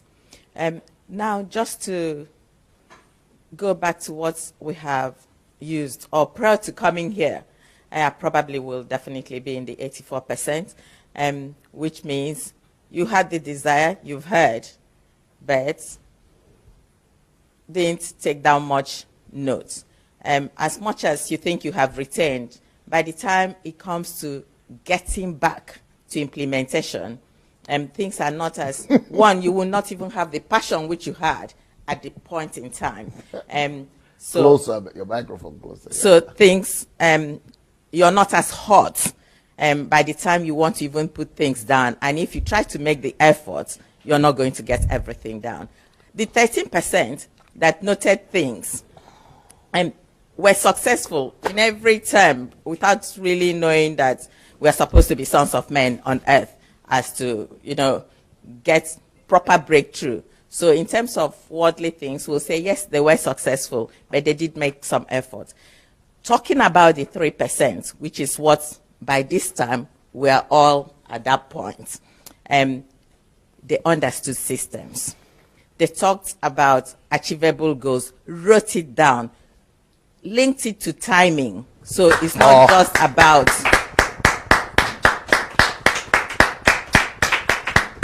so that we'll have checks and balances. We are making ourselves really accountable. Those are the things we call systems, right? So whether I'm talking about in 6 months, I want to start making a 5-digit number, I'm linking it 1 to time, and whatever project it is, I'm going to be multiplying things or dividing things to check in 1 month, what will I be able to achieve? Yes. So that within 6 months, will I actually get my 5 figure? So looking at it from today, I should be able to know things may be adjusted, but I have planned them. Okay. Where then do you put church members in all this? Or they just fall off the chart? The Christians who just go to church to pray and believe God for miracles. Well, I think we all have a job now to do, because we love ourselves and we love the congregations. And so the things we are taking away from here, as much as possible, we are going to disseminate and hope that people, we all desire to really make it. And so just to help others to see how they can improve themselves. But I'm just hoping and praying that as many of us that are here today will be able to check each other and make sure that we will all get there, having a proper breakthrough financially. Please stand. Let's take a stand. What is happening then in the churches? How do you bring this? What have churches been doing? That's what I would rather say. Lots of the pastors actually, they don't understand that they don't even. Most of them, they don't even work. A lot of them don't work apart from just the church, and the church might not be even big. There might just be 30 people, but So the they church have is to their live work. at the mercy of the offerings Yes, and gifts or gifts. I don't know. Sometimes the church might give them one or two things. So if the pastors don't still understand the purpose of hard work and working hard and working smart, he won't be comfortable to preach that in the pulpit because he's not practicing it himself. So how do we get the pastors to practice working hard, working smart, working with systems, processes of... So this is a long way. It's the top. Majority of the top ones are not working hard, they are not working smart, they are not working with systems. They don't understand it. And a lot of them as well don't even know their purpose. You are from Nigeria, I'm from Nigeria. With the way Nigerians are, if they had been taught like this, those people are going to sleep in churches. They are going to go to churches every day of their lives. They are even sleeping there, some of them. Some of them are so committed. They'll be going to one church for 10 years. Some of them are going to one church for 15, 20 years. Yes. Can you imagine if the right things are being taught to them like this? Yeah, the Nigeria, I would say, the pastors, basically, they've succeeded in gathering the crowd, the Christians, they've succeeded in gathering the crowd, which is good. It is now the next stage, which is to begin to change the values of those crowd that has been gathered as Christians. So it's not like they've not done anything. They have the crowd. If you have 80 million Christians, there's nothing you can, and you begin to change their value systems. You begin to teach them the right principles. There's nothing that cannot be changed in Nigeria. So we can actually change that country. Yes, we can. If that big crowd is well instructed. Yes. The big crowd is the best advantage we have there. That is why I said, let's give these things to pastors. Because in Nigeria, pastors have... They are not hearing you on this something. Okay. That is why you said what? And that's why I said, if we get who am I to pastors, because they seem to be everything. Majority of Nigerians really listen to pastors. So if the pastors are convinced, they read it and appreciate it. Once they recommend it in the church from the pulpit, that's it. So in fact, Amazon will not be able to supply the books. You mean to say that people might be going to church for 10 years and not get this kind of information? Let others speak for me. I'm sure. 20? Yes, all their life. Some people still want more church. If church is 3 times a week, they want it to be daily.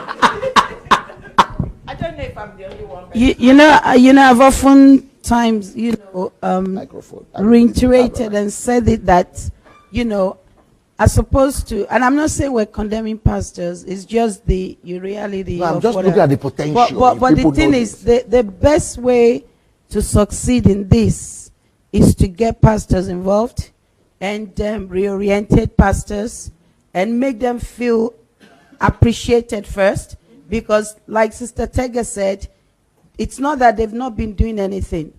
Ability to even gather crowd, we should celebrate them for that. And a lot of pastors are stranded because they don't have this information. If they have what we have, they will run with it. Are you getting me? A lot of this I didn't know as a pastor. Praise God. But if a lot of pastors can be helped to be involved, as opposed to, don't let me use the word attacked, then the result is going to be phenomenal. How do we do that? It's going to be phenomenal. Number one, by appreciating them and, celebrating the fact that you've come this far, you've done well, but there is a next level. Do you have a burden? I have a burden for pastors. Maybe we should. Yeah. Maybe you people should begin to plan out how to help people. Yeah, if we can stop the attack first, and Why then, do you say attack? No, Nobody is attacking. No, what I mean is not that. In the sense that maybe we're making them feel like what they've not been helping the congregation. It's because the level But they're if at you don't is acknowledge far. that, what you call attack, if you don't acknowledge the problem, there is no way you can provide solution. So the fact that people are identifying the problem and the fact that they are calling the problem the way it is, that doesn't mean attack. No. I'm just working with the system. But I'm using the system. If you appreciate somebody, and then it's easier for you to get them on board. If you congratulate them for what they've done and release this. Many of them don't have, I don't know how many. I think a lot of them are now getting on board through Facebook. I can say that because a lot of my friends, pastors, are on that platform. And so things will definitely change. Praise God. But for example, if I'm living my life by what I know, and I think I'm trying my best, if you don't tell me that there is something else out there that I'm not doing, or that I'm doing wrong, I will not even know I'm not doing something. I'm not doing anything wrong. I just think I'm pastoring. But until somebody comes to tell me that, no, there are some things you are not doing, or there are some things that could be done. Even though you are appreciating me, you can appreciate me all you want, but if you don't tell me that there are things to be done differently, there is no way I will know. So we shouldn't let pastors think that they are being attacked just by things being raised. It brings awareness. Oh, so there is something I don't know. Oh, you mean there are things that could be done differently? Then it stirs in me rather the desire to find out what is it. So it could be found out different ways, both by appreciating and also by raising the awareness. Exactly. Raising the awareness and then bringing them on board. Yes, like yes. You don't do what you don't know. Like you said, in those messages and teachings about, don't work for Uncle Sam. You told us how you actually became a millionaire within 8 months. 9 months. In 9 months. You didn't know you could be there until you read that particular book, and you felt he's not even a Christian, and I can do better than this. But you didn't know you could be until you came in contact with that. So they don't know they can, transform lives because they don't have what you've got. Because if we look at Nigeria, I'm just thinking, how many 80 million Christians? Can you imagine if we could not just make them come to church, but come to church and equip them like this? We'll change that concept. I think we'll change the whole world. Many pastors are desperate to do that. Many pastors they just don't know what to do. And somebody mentioned it yesterday that they want to be doing breakfast or something for pastors or lunch. Yeah, for pastors. we need That's to get idea. that sorted out. And bring them into the forum and get them involved and then get them linked. And who knows, we may even organize a HMT for pastors you people can do HMT yourself. Before. Yeah. So some people, I have Pastor Abraham Great. He prays in London. He came for HMT here. And now he said, so he goes to Nigeria twice a year to organize HMT by himself after passing through 1 year. Just like you are passing and through he's now. set up centers. Yeah, he's just doing it, yes. It's by himself. So we can do the same thing. We can begin to help those pastors out. Okay. Thank you. I've worked with pastors, not necessarily in Nigeria, but in other countries. And I still have a connection of pastors in Nigeria, and I'm sure they would be willing to run with this, because it's, as you can see, it's a vision that would help you explode your results. So I don't see who would not want that. Looking at the question you initially asked, which was about the difference in results, what I could see, and you also mentioned the church, the members of the church, what I could see is that a lot of people are living in survival mode. Yeah, people are struggling, so they're living in survival mode. So they can't even see, they can't see really beyond. Yeah, they can't really see beyond the now or whatever, and people who, and looking at the statistics, the 84, the 84%, the 84%, they're probably, they're just part of the normal system. This is what you do. So the system tells you, okay, go to university, go to school. So they're just following what the system does. But as we probably know, and there's a lot of statistics about this, that the system isn't preparing you. I mean, most of the system isn't preparing you to release you as leaders or people who are fully actualized. The system has been created to create employees and people who are submitted to the system, not people whose potential will be fully realized.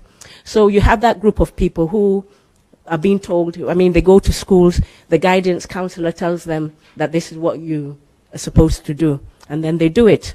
Then you have the 13%, okay, maybe they've heard, because I think a lot of this is a lack of information, and it depends on where you are and what you're listening to. So I think the 13% probably heard maybe a motivational speaker, because they talk about goals. So maybe they heard that and they knew they needed a goal. So they have a goal, they might not have written it out, but it's working in their heart and it's guiding them in a particular direction. So they achieve a bit more. They get twice the results? Twice. Yeah, twice the results of the other people. But then you have the third category of people. I believe that category of people are they're purpose driven. The people who are following their hearts, wanting, maybe the radicals. But just like you said, you are radical, you are purpose driven, but you didn't know the skills. Yeah, so it was a lack of knowledge. Mine was a lack of knowledge. Okay, I'd heard the motivational people say have goals. I've written my goals 10,000 times, but still not achieving it at the level that I should be achieving them. So I knew something was missing, and I've been looking and I've been observing Pastor Sunday and his results, and that's why I'm here. Thank you.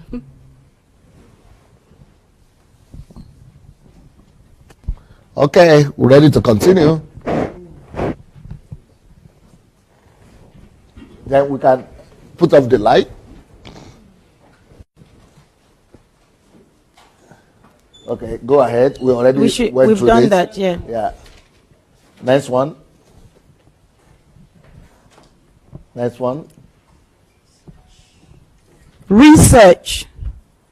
To be able to make a detailed description, you will need to conduct a research in order to find all information on your topic. You remember, if you notice that we've always been talking about research. How many of you will also say they notice the idea of research even when you talk with people who did presentations to you or where you went to see projects? See, research and systems always go hand in hand. You cannot underemphasize that. You cannot just live in your own shell with the little you know and then be thinking of changing the world. You must think research most of the time. Number 3. Make a clear description of what you're lacking to fulfill your goal. That's another point we have not spoken about. What are the things you are lacking?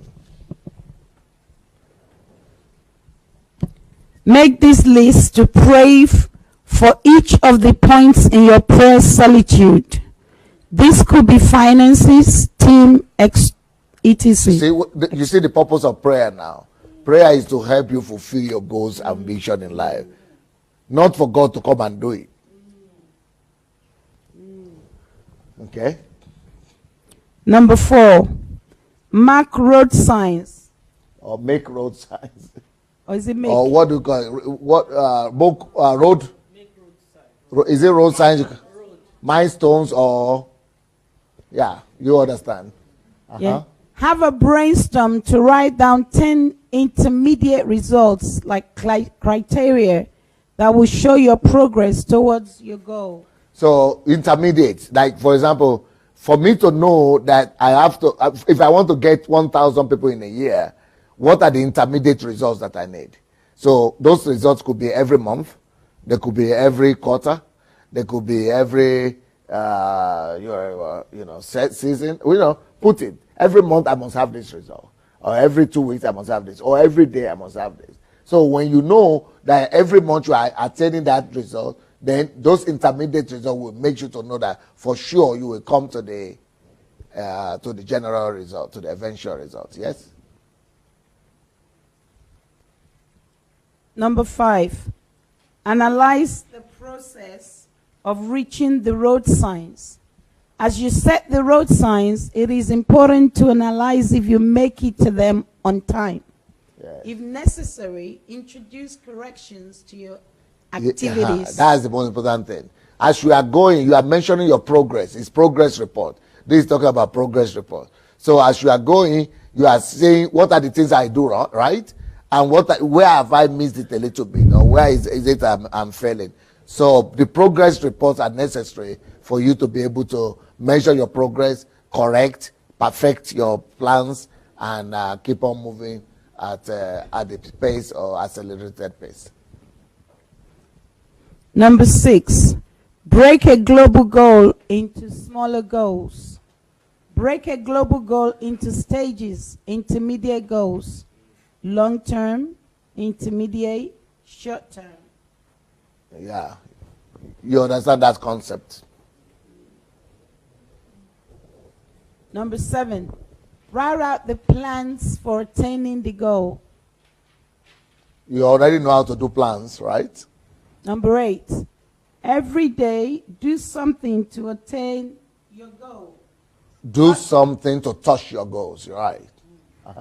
Touch your goal every day. Plan it in advance. Make sure you do something. You remember how to touch your goals every day? Like we have divided everything in a day, and we say 3 people in a day or 1 person in a day. Make sure that you are doing something every day towards that goal. You remember how we divided it every day? So you are measuring your day by what you have done in regards, or that's bringing you closer to the bigger goal. Number 9. That's it. Okay. All right. Put on the light.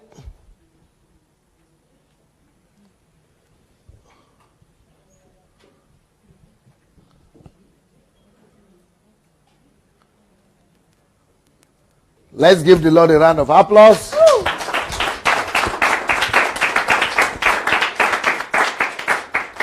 So there is a quick one, a quick walk, a quick lesson, and now we just few more minutes, then we go for our break and before we go.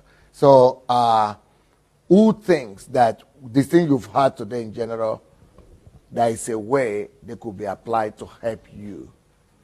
You can see, you must be able to see that, okay, this can.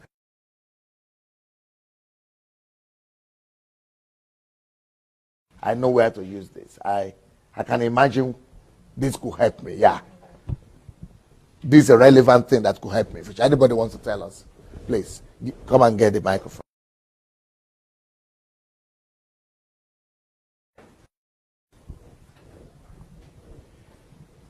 Yeah, from my personal perspective or an experience in terms of my professional practice and in my ministry, for instance, I've seen a lot of gaps that have, stopped me to get the most. That's of my, a good word, gaps. Yeah, that were there before, right? Yeah, the most of my results and to apply all my capacity. I see myself as a very capable person, smart, hard worker, but sometimes I lose the focus. Yeah. And I think applying all this knowledge is going to help me to be more systematic and do it with discipline. Excellent. So little gaps. Okay, next person. Otherwise, all of you will have to stand. Okay, then. Yeah.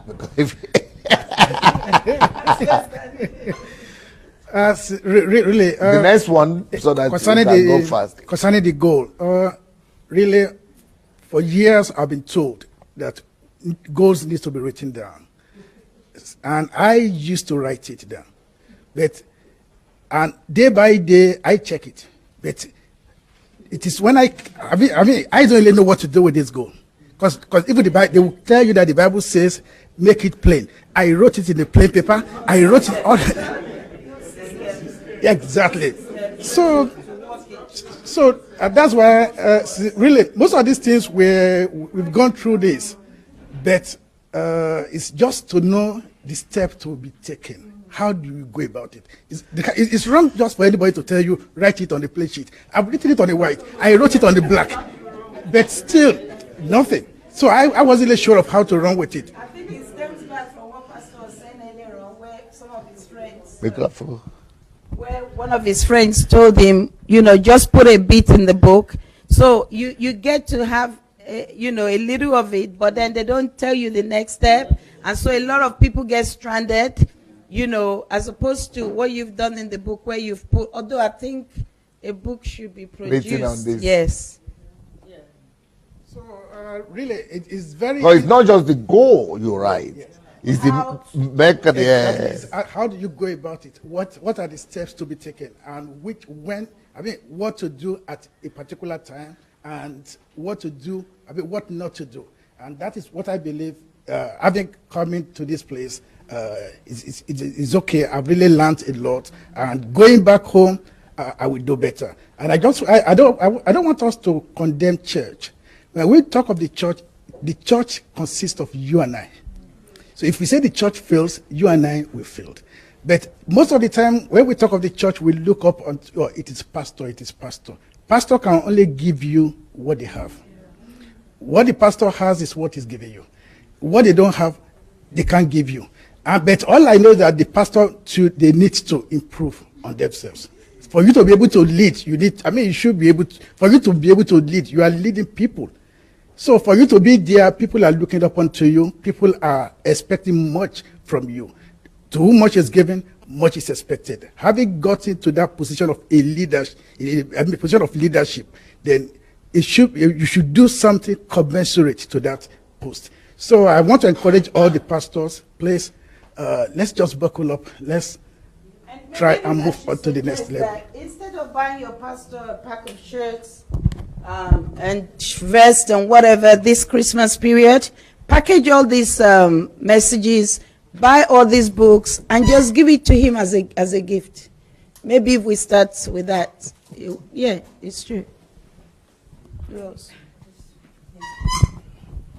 Thank you very much. I think from everything that I've heard, there's going to be progress for me. I'm afraid this church thing we're talking about, I think the information the pastors, I've experienced in some places, it's about writing the list of your vision. Just like you said, Pastor. Write the vision. Every morning you wake up and pray, you decree that this is going to happen. Yeah? That is how it's okay. That's, like you said, that's what they know and understand. But thankfully, I keep saying it. I don't know, maybe I don't have much to say than to say, thank God for Pastor Sunday, because he's had the opportunity or the wisdom to use God's word to do a research and put things together. Now, there is a shift in paradigm.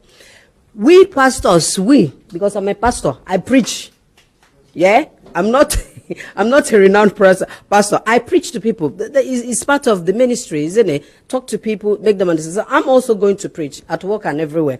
So what we need to do, Pastor, I need to ask if it's possible, can we get a CD on this? Because I personally will package it as a present. I would like to package it as a present for some people, because that is going to also help the transformation process. They might not really understand everything, but sitting down and listening, yeah? Like I said, some people might not sit down and start reading. It puts them off. Some people not. There is an alternative. If you don't want the book, that's fine. There is a CD. You can listen to it. When you listen to it, there is something that will strike you. You'll be forced to contact Pastor Sunday. What do you mean? What is this? Can you clarify this? That will be a push. For me, it is going to be an advert so that people will understand what they need to do. Because if pastors can get this information, the church, the group that they gather is now a resource as well, based on the system that is in place. That can be used to disseminate this information and things will change. So maybe if Deji can, Pastor was saying that Deji has it in place where he's packaged. I think you've done the finance work. He has only done that for finances. So yeah, so maybe because it's easier. You've got the gadgets and all the stuffs to do it. So with pastor's permission, we can actually purchase to give to pastors as gifts during this period. So maybe you give everyone a discount. Yeah. Just to add something quickly, I have a lot of pastors already who are contacting me about your message on finances. So a lot of them are open about it. So I have a lot. I'll send you an email of pastors from America, UK, to even Africa that are so astounded with your messages. Young pastors and old pastors. And they're buying it. Already.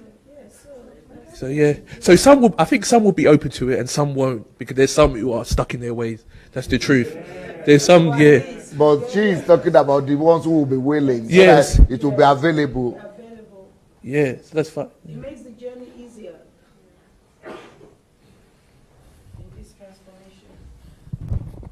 No, like I was just thinking that, like all of us here, we have churches as well. We shouldn't go without picking that who am I and why am I here, and give it as a present to our pastors, because I'm going to do it as well. He needs to know. I mean, I can't. He has the pastors. They have the heart of God. They want the good of the members. They just don't have the know-how. So pick the book before we leave. Make sure we are getting it for our pastors. But you people know that none of you answered any of the questions that I was just sitting down here, just enjoying you guys. Because you are all talking about pastors and churches. But the question I asked was, this information you people got now, today, you have seen it when you went to places. How do you see, where could you apply them in your own thing, vision, calling, where you feel, Pastor Ephraim, he came and answered exactly on that. Answered my question. Then from there, we all took off. We were just trying to help you. You need pastors in this transformation. Can you see the gap? He was talking about a gap. Can you see the place where this thing, it will fit in? Like Pastor also mentioned it, that this will fit in the sense that I had always written down vision, but now, so those are the kind of, where do you see this helping you? This is going to help me greatly in the sense that, in my pastoral ministry, I'm going back to basically revamp, and all the goals are there, all the visions are there. The system is not there. Also, in my personal ministry, in Asia and my online broadcast, I got something from here. I've been working with couples to help to basically heal their marriages and bring back their marriages. I'm going to put this system in place where all the ones that God has used me to help, I'm going to bring them on board. I didn't know I could use them as resource because I'm the #1 resource, but I've got them, but I've just let them go. So I'm going to get them all back, and we're going to start a movement. See wisdom. And then we are going to, You see wisdom. This is what we are talking about. Yeah. And so God's given me a name for it already. So we're going to be reaching out to marriages because that way you multiply your effect. You just multiply you just go global. So thanks to system.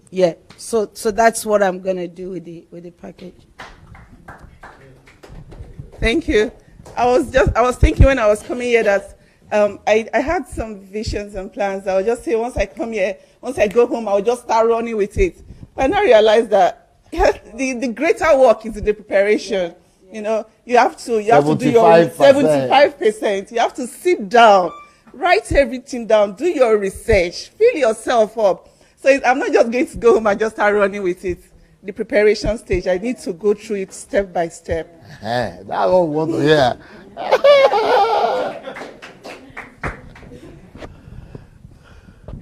The reason why I see people go off and sometimes I'm quiet is because I'm teaching about the nature of women these days.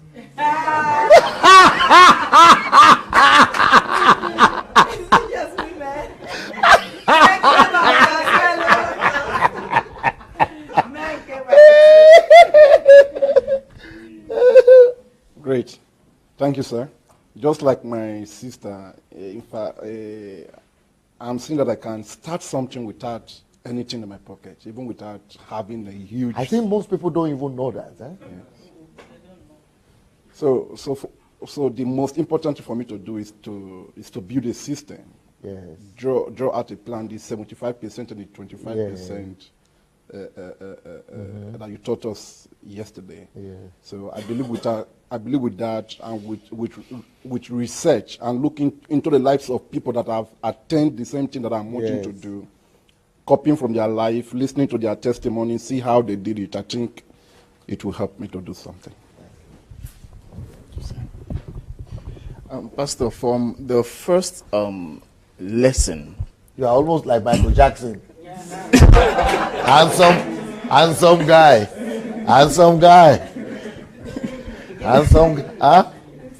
He looks like me. I told him that too. His head. We have the same head structure. You could say you are my brother. Yes, sir.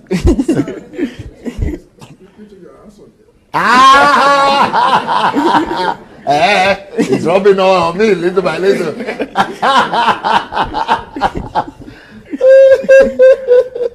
So, Pastor, something that shifted for me from the very first lesson was, I think the 11th point or so, where you said we should bring our plans to God. Yes. Now, what we used to know is that we go to God to collect plans. Okay. Yeah, we just go and just see downloads.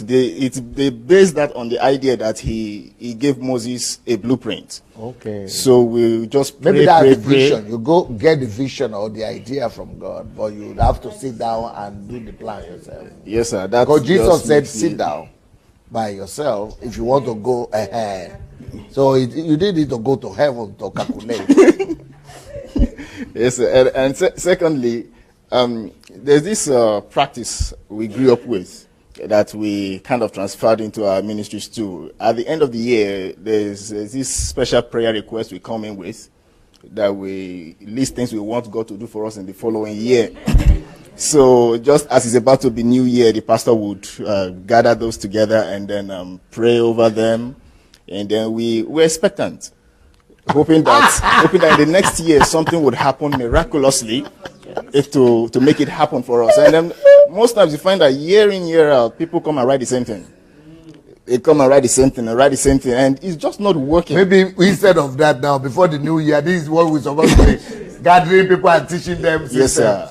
Yes, sir. This is exactly the missing link. So rather than just prayer request for a new year, we can have we can make the whole of December a time for training people on building systems. Brilliant. Okay. Pastor, who is there? Well, that's it for today. I will be back in the evening, but we have trainings this afternoon, seminars. They will tell us about it. Today is going to be another busy day. But I think can we say bye-bye to people on Facebook? Yeah? So thank you so much, guys, from Facebook. And it was nice to be with you. We'll be back again in the evening at 9 o'clock. Our time is 9 o'clock. Yeah, just as usual. In the evening, we'll be doing direct, HMT direct broadcast. So see you in the evening, everybody. God bless.